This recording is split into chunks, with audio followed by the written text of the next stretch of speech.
मेरे सभी साथियों को मेरा नमस्कार। दोस्तों स्वागत है, अभिनंदन है आपके अपने चैनल पूरा नॉलेज पर। दोस्तों आज के इस वीडियो में हम जान रहे हैं भारतीय संविधान के बारे में कि भारतीय संविधान से जितने भी इंपॉर्टेंट क्वेश्चंस बन के सामने आते हैं वे सारे क्वेश्चंस एक बुलेटिन के रूप में आपके सामने मैं पेश कर रहा हूं। ठीक है दोस्तों, आपके लिए बहुत ही इंपॉर्टेंट होने वाला यह वीडियो और इसी कड़ी के सारे वीडियोस आपके लिए बहुत ज्यादा इंपॉर्टेंट है। संविधान को आपको पूरा दिमाग में बिठाने की कसम खा के बैठा हूं। जी दोस्तों, शुरू करते हैं अपने इस वीडियो को। पहला प्रश्न है कि संविधान सभा की झंडा समिति के अध्यक्ष कौन थे? झंडा समिति के अध्यक्ष कौन थे? तो कौन थे? राजेंद्र प्रसाद। याद रखना दोस्तों, संविधान सभा की झंडा समिति के अध्यक्ष डॉक्टर राजेंद्र प्रसाद थे। ब्रिटिश भारत में किस अधिनियम में संघीय शासन का प्रावधान था? ब्रिटिश भारत में किस अधिनियम में संघीय शासन का प्रावधान था? तो दोस्तों यह था भारत शासन अधिनियम 1935, एक्ट 1935, है ना, याद रखना है।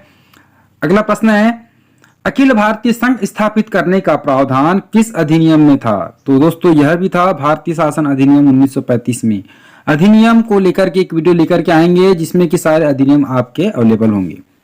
अगला प्रश्न है, भारत की संविधान सभा ने वर्तमान रूप में राष्ट्रीय ध्वज को कब अपनाया? राष्ट्रीय ध्वज को कब अपनाया था? तो 22 जुलाई 1947 को। याद रखना है आपको, 22 जुलाई 1947 को वर्तमान रूप में राष्ट्रीय ध्वज को अपनाया गया था संविधान सभा में। ठीक है दोस्तों, अगला प्रश्न है, वित्त आयोग का कार्यकाल कितना होता है? वित्त आयोग का कार्यकाल तो यह होता है 5 वर्ष का। वित्त आयोग का अध्यक्ष कौन होता है? तो दोस्तों हमेशा वित्त आयोग का अध्यक्ष जो है वित्त मंत्री होता है। वित्त मंत्री होता है, याद रखना है। अगला है, भारत की सिंचित निधि में से राज्यों के राजस्व में सहायता अनुदान कौन सा विनियमित करता है? भारत की संचित निधि में से राज्यों के राजस्व में सहायता अनुदान को कौन विनियमित करता है? तो वित्त आयोग करता है। याद रखना, वित्त आयोग करता है। ठीक है, चलिए अगला प्रश्न है, नीति आयोग का अध्यक्ष कौन होता है? तो दोस्तों नीति आयोग का अध्यक्ष कौन होता है? प्रधानमंत्री, सदैव प्रधानमंत्री होता है नीति आयोग का अध्यक्ष। ठीक है, पूर्व में इसका नाम क्या था? योजना आयोग, जो कि नीति आयोग है। भारतीय संविधान पूर्णतः कब लागू हुआ था? तो 26 जनवरी 1950 को। 26 जनवरी 1950 को भारतीय संविधान पूर्णतः रूप से लागू हुआ था दोस्तों, याद रखना। चलिए अगला प्रश्न है आपका, सर्वोच्च न्यायालय के न्यायाधीशों की सेवानिवृत्ति की आयु कितनी है? सर्वोच्च न्यायालय के न्यायाधीशों की सेवानिवृत्ति की आयु तो यह है 65 वर्ष। याद रखना दोस्तों, 65 वर्ष सेवानिवृत्ति की आयु होती है ना।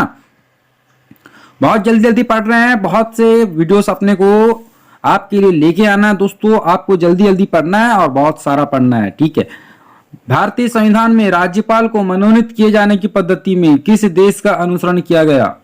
राज्यपाल तो यह है कनाडा से जो दोस्तों है कि राज्यपाल को मनोनीत किया जा सकता है संविधान कनाडा के अनुसार। यह जो नीति है भारतीय संविधान में अपनाई गई है।